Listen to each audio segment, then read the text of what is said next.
Hoping my light doesn't go out. I should have charged things. I didn't. It's fine. We're doing this on Sunday, not Saturday. I'm so behind on life. Okay, let's just get down to it.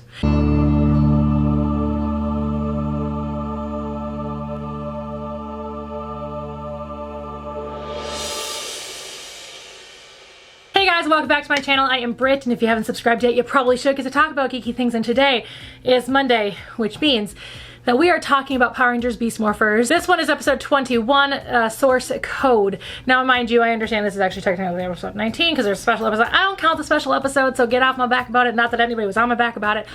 I don't count the special episodes. You know what? If this is the 21st episode that has aired this season, it is the 21st episode. So if you want to skip the full episode recap, you can do so right here by clicking this timestamp, or click the chapters down below, as long as I remember to actually do them, because I tend to forget. So when we last left the Power Rangers, they had learned that Robo-Blaze had actually tricked them into capturing Evox. And they learned that they're kind of in trouble. So Evox is currently in the lab in a force field. And so the Rangers are trying to now figure out how to stop him. So the Rangers, Nate specifically, are creating a new blaster that would attack a virus, essentially like an antivirus, if you will, that would eat away at Evox, because that's essentially what Evox is, a computer virus. First computer virus to ever be a main villain, right? Just foreshadowing. Just foreshadowing the end of this episode is fine. Actually, like the middle of this episode, whatever. So they complete the blaster, they lower the shields, and they fire at Evox. Evox is hit a few times. You can tell that it's working because he is like coming in and out.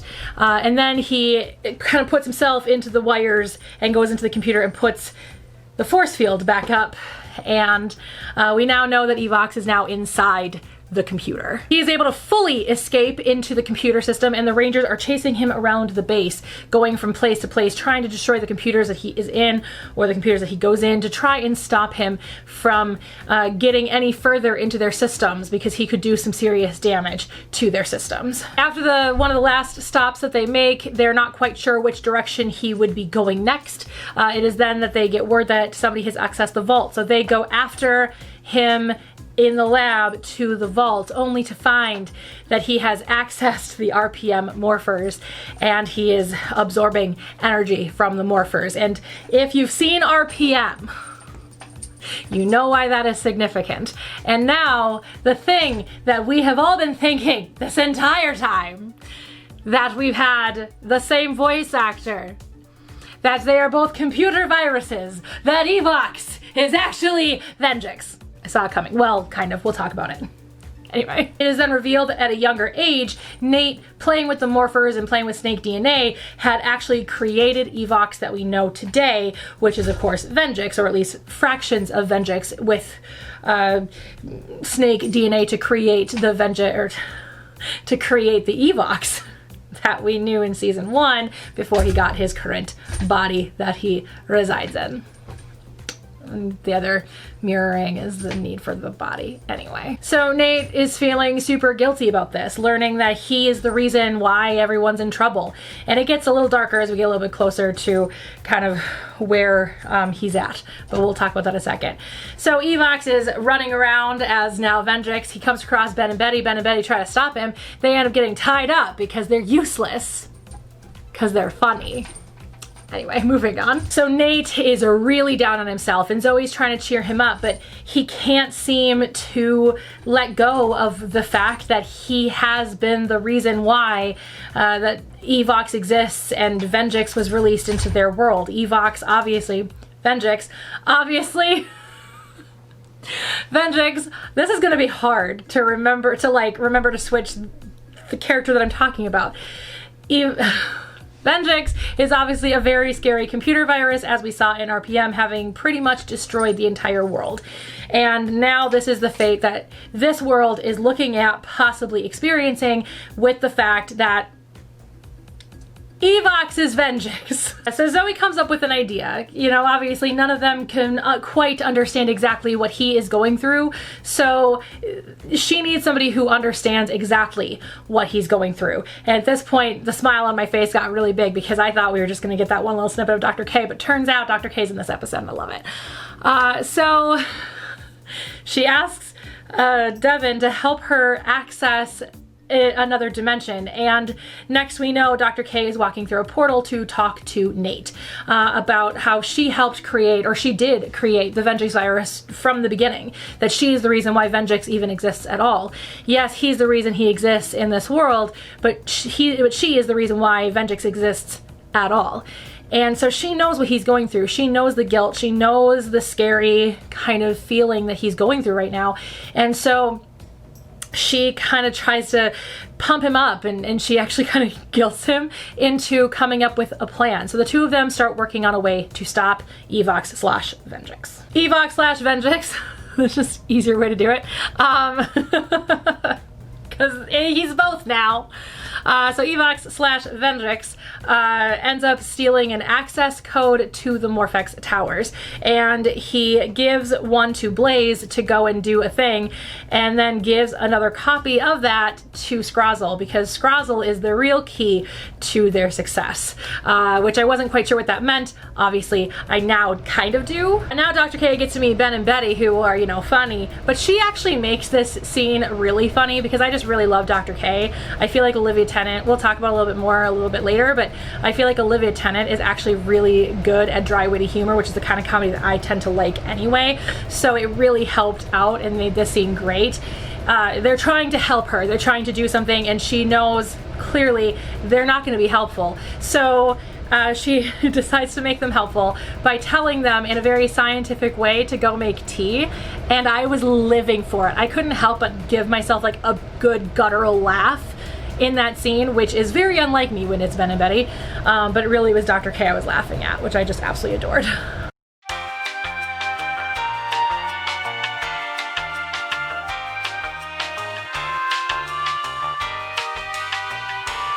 So then the Rangers end up getting word that Blaze is attacking one of the Morphex towers, so they go to stop him, and they're fighting him as Dr. K is continuing to make this new arrow that they could use to stop a virus. So eventually the arrow is complete, she sends it to the Rangers, and they attack Blaze, destroying Blaze. And the initial threat, the immediate threat, has theoretically been taken care of at this time.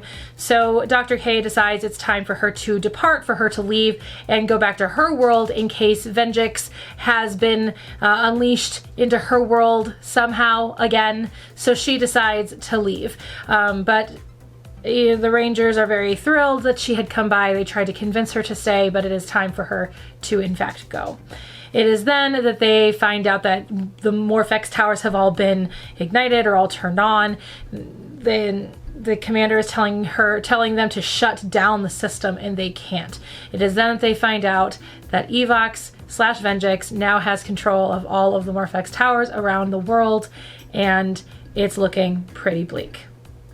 And that is where this episode ends. So let's talk about the things I liked about this episode, which was quite a bit. This was such a good episode, and honestly, I feel like Beast Morphers might actually end on a really good note, which I'm really excited about because I have always really liked Beast Morphers. Really, honestly, I've always really liked it. I've always thought it was a really top-notch season, minus a few issues here and there, like Ben and Betty. I hate the dynamic duo. I hate the comedic duo. You guys know that. But for me, one of the biggest complaints I've always had about Beast Morphers is that it has a potential that I see, a potential right here, this incredible, wonderful potential, and then it just kind of does this. It just kind of misses the potential. It surpasses by missing the potential, and it's always been very, very frustrating, to the point that I have complained about Judd Lin and his team this season and last season. I did basically nothing but complain about Judd Lin. I mean, you could probably create a drinking game with my Beast Morphers reviews about the amount of times that I blame Judd Lin for bad things happening, or talked about the missed potential. It is a very common theme. I think this episode has met most of its potential, with a couple of misses, but we'll talk about those misses in a minute. But let's talk about the things that I thought were real hits about this particular episode. This particular episode the storyline itself was really cool. The way that it evolved, the way that it started. I mean, obviously this story started last week with the last episode. This is going to be a 3-part season finale, or 3-part series finale for Power Rangers Beast Morphers. And it started last week. And this is the kind of the creation of the final episode. This is essentially one big inciting incident. But essentially with this particular episode, you are seeing the creation of not just Evox in his strongest point, but the rebirth of Venjix, which it's just a really good episode. It's a very good story. Going into that, the fact that Nate is the reason why Evox exists, finding out that Nate is the reason why Evox exists as he is in our world today, completely obviously mirrors Dr. K in RPM, which I think was a beautiful kind of direction for that character to go, because you know there are 2 directions they could have taken Nate in a character archetype kind of way, because storyline wise he follows the same path that essentially Kendall Morgan follows, which is the Brainiac sidekick,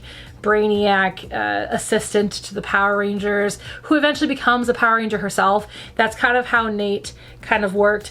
But in all reality, looking at his history and looking at who he really honestly is, his age, his existence as a scientist, really follows the archetype more of Dr. K, even though Dr. K's history is a lot more tragic, obviously. Growing up in alphabet soup and being fed lies to brainwash her into being afraid of the outside world. There is obviously a lot more tragedy where that's concerned, but they also come from very, very similar places in life, in the sense of starting very young, doing science and being very smart and being brainiacs and all this stuff. They have very similar archetypes. So mirroring their story is actually really cool. A lot of people would complain about it because of the fact that obviously they've done this story before. Literally, they did this story before, because we're taking a character that existed 11 years ago and pulling it forward into today's Power Rangers. Obviously, we've done this story before, and clearly it isn't from out of nowhere, because we knew at the end, spoiler alert, we knew at the end of RPM that Venjix wasn't fully destroyed. We knew that at the end of RPM. That being said, it is definitely a good way to integrate those 2 seasons together and to integrate Venjix and Evox as they are the same character. It's just honestly really, really good. I really, really enjoyed it, and I loved the mirroring that they did with Nate and Dr. K, especially since Dr. K was going to play a major role in this particular episode. I felt like that was also really important. And we'll talk about the usage of Dr. K in a minute, but for the most part, I really did enjoy how they set up that idea that Nate is the reason why Venjix exists, why Evox exists in the world, and why Venjix exists in this world, in the state that he exists in this world. Knowing, having watched RPM, if you've seen RPM, obviously, if you've not seen RPM, you don't know the trouble that these Rangers are kind of in, you know? So go back and watch RPM and then watch Beast Morphers again. And I would love to sit down and rewatch Beast Morphers at this point and see if there have been hints all along that this has actually been Venjix the entire time. I'd like to believe. Maybe I'm giving Judlin way too much credit, but at one point he was good at his job.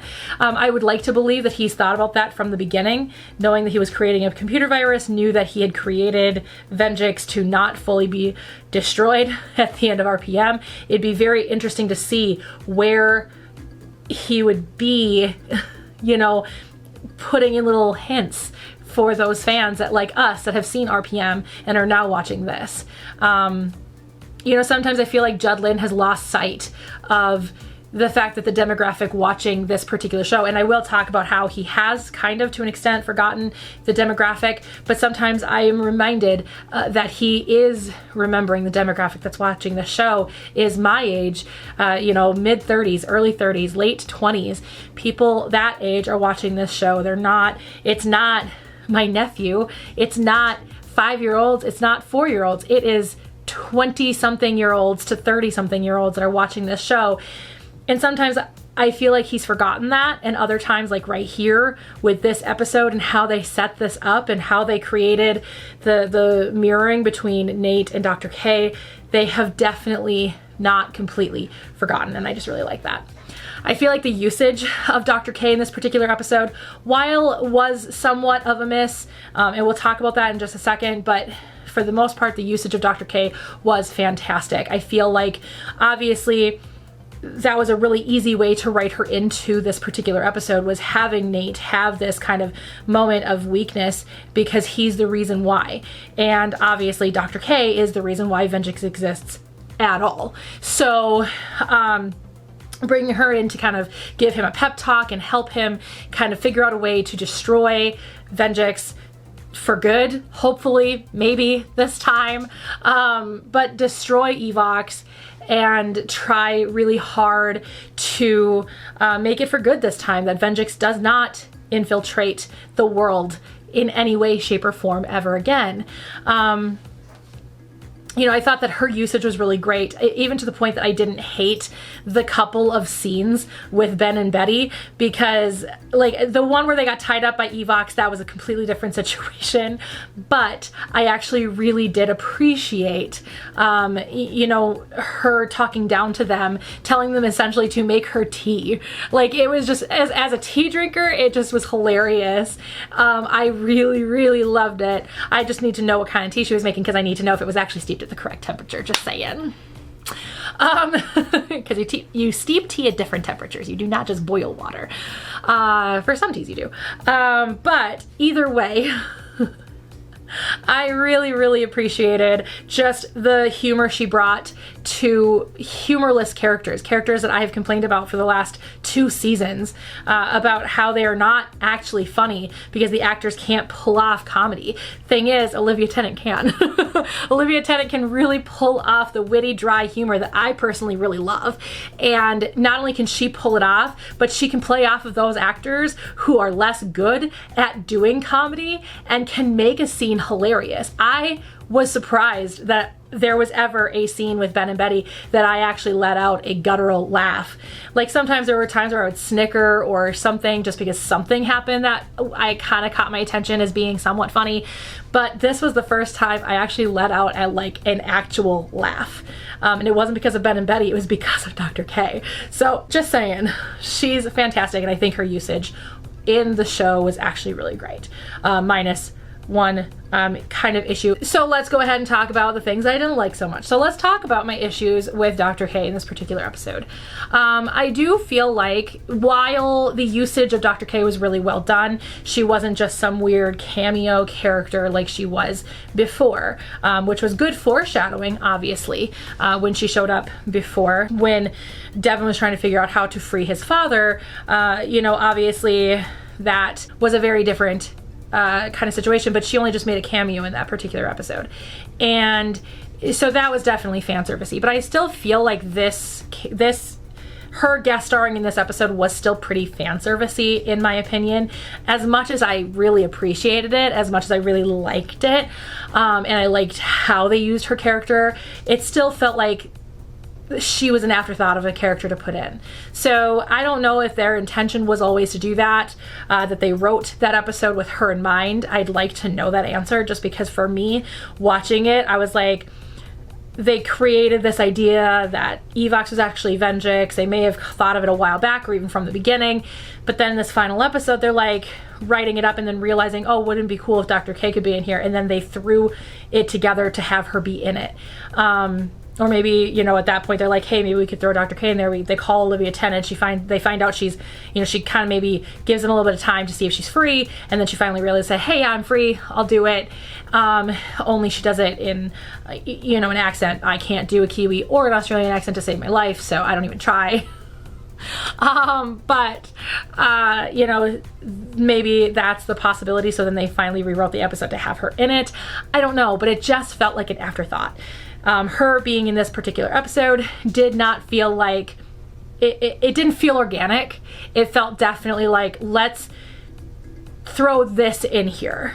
Let's figure out a way to do it, versus, hey, this is a really cool idea, let's go with this, where it was meant from the beginning. It did feel very fan servicey. It feels almost like I feel about the Dino Charge Rangers in the first episode of the Dino Team Up, which really there were only 2 episodes of the Dino Team Up, but we're not going there. That clip episode. Cannot with that clip episode. Anyway, you know, where the threat isn't over. Like, the threat's not over, and they're like, see ya. Good luck with my former enemy. Good luck. You know what I mean? Like, it feels like they should have elongated her character into being in the last episode, and I get that there would be some implications with that being the last episode, because it really should be about the Beast Morpher Rangers. It shouldn't be about Dr. K. But I don't know. It just felt very odd that she's like, good luck with Venjix. Bye. Like, I get also the way they wrote her out was fine. You know, in the sense of, well, if he's free here, there's a possibility he's gonna attack my world again. And so she goes to make sure that that doesn't happen. I get that. And we're gonna talk about another issue with that in just a second. But I don't know, it felt weird. It's like I said about the Dino Charge Rangers, it's like, hey, our villains are here and they haven't been destroyed yet, but we're gonna go back to our world, so good luck cleaning up our mess. You know what I mean? Like, that's just how I feel. It felt like an afterthought. It felt very awkward of an ending, but at the end of the day, overall, good. So let's talk a second about the other issue that I have with Dr. K leaving. She didn't leave with her morphers.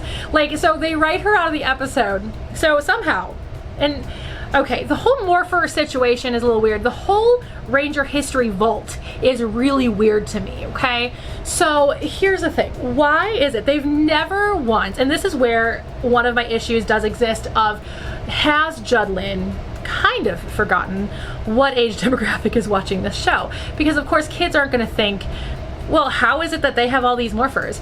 Adults are going to think that, or maybe adults that have studied film criticism in college, along with literary criticism and film history and film theory. But you know, that's neither here nor there. I have a very expensive piece of paper that has nothing to do with the job that I'm actually doing. So, well spent money. But anyway, helps me do these videos, okay? The point being, there has never been an answer as to why this Ranger Vault exists, why there are former weapons in there, why there are former morphers in there, how Nate got his hands on the RPM morphers at all. Like, come on, like, how on earth did that actually happen? Like, that doesn't make any sense to me. Like, dimension travel is still relatively new in the Power Rangers universe. I mean, I know Scott was able to do it pretty easily, and that was quite a bit of time ago, but still, like, it's still relatively new in the Ranger universe. So the fact that, like, Nate as a kid just happens to have all these morphers, like, none of that has ever been explained, and I wish that time had been spent to allow there to be an explanation. But again, this is a point where I think that Judlin has kind of forgotten the age demographic, because there are moments where Judlin is really, really good. He has a really good idea. He has a really good formulation. He has a good idea of execution and does execution very well, but then is lazy in other aspects. And that's what I mean by the you know, seeing the abilities here, seeing the potential and then missing that potential. This is one of those moments where that potential has been missed, because there was no real explanation as to how those morphers got into the vault, why those morphers are there, why did the Rangers choose to give the morphers over there, like, why wouldn't the Rangers hold on to their morphers in case they need to use them? Like, there's so many questions, and for a kid show it's silly to answer them, but knowing that the demographic is 20-somethings and 30-somethings, those questions should be answered, and they never truly were. Like, never to an extent that allowed me to go, oh, that makes sense. You know what I mean? Like, it's just Ranger History Vault. That's the only information that you need. The only explanation that you need. Me, no. I need a little bit more. Anyway, so as far as the issue with Dr. K leaving, is that she's going back to her world to make sure that the Venjix virus didn't infiltrate her world again, isn't going to destroy her world again. Yet she left the RPM morphers there. Are these all, like, well, they can't be like duplicates because it was literally that morpher that we found that Evox Venjix was still alive inside the morpher. So clearly that is the original morpher. Anyway, she left without the morphers. Maybe she has created new powers at this point, but who knows? I don't know. It's silly that she would have been like, I'm just gonna take these with me just in case. Okay guys, thanks, bye. Like, that's how I would have written that in. Like, that would have been actually kind of a funny thing. Like, I'm gonna go make sure Venjix hasn't destroyed anything, and if he has, I'm just gonna take these with me, if you don't mind. You know, I mean, it just would have made better sense. And the fact that she didn't take the morphers with her, I don't know, again, it felt like an afterthought. It just felt weird, it felt awkward, and didn't quite sit well with me. So, I mean, Judlin may get somewhat of a pass, but not an entire pass. Like, he gets like one hall pass. He doesn't get a hall pass for the whole semester. Right? Blaze's end. So I feel like Roxy got a fun end, you know, where she kind of got drunk with power. She grew into this massive monster. Now, granted, we've destroyed the Zords and Megazord, whatever. So obviously, like, we have to let that go. We weren't going to get a gigantic Blaze, that's fine. But I feel like Blaze's end was so passé. Like, I feel like his end just didn't, it was like, we built this character up to be, and he, like, stole more effects, he became incredibly powerful, and then is just destroyed. You know what I mean? Like, there was no real good story around it as to why the destruction happened or anything like that. Like, I felt like Blaze's end just wasn't fair for the character. I really feel like ending Blaze that way, ending Robo Blaze that way wasn't fair. It felt like just another end of him, and he'll just be revived again later, which obviously he won't be. I feel like the character deserved a little bit better than that. I know there are people who didn't even like the way that Roxy went out, thinking that that was like just too rushed and too like blah, but this was even worse. Like, I just didn't like it. I feel like there was more they could have done with that. But again, they can only have so much time in a 22-minute episode, and the point of it is destroying Evox/Venjix, not destroying Blaze. So I get it, but then they should have destroyed Blaze a couple of episodes ago. But then they couldn't have pulled off the distraction situation. I don't know. There's a lot of things that kind of make it a little more complicated. So I understand certain aspects of it, but I also disagree with certain aspects of it. I just didn't love the way that Blaze went out. That's all. That's all. So there you guys have it. Second to last episode of Beast Morphers, guys. Next week is the series finale of Beast Morphers. Can you believe it? I can't. I am so excited, but also so sad, because I've kind of, even though these have been really stressful, I've kind of enjoyed doing these videos. I'm not doing them for Dino Fury. I'm doing live streams for Dino Fury because it was still stressful enough that I never want to do this again. But it's been fun hanging out with you guys every Monday. We've still got a couple left because we're going to do the series finale as well as a wrap up, and then I'm going to react to my first impressions video, which I haven't watched since I uploaded it. So I'm very curious to look back after I'd seen, I think 3 or 4 episodes of Beast Morphers, and talking about it, talking about how I was feeling about it. Now that I've seen all of it, well, not yet.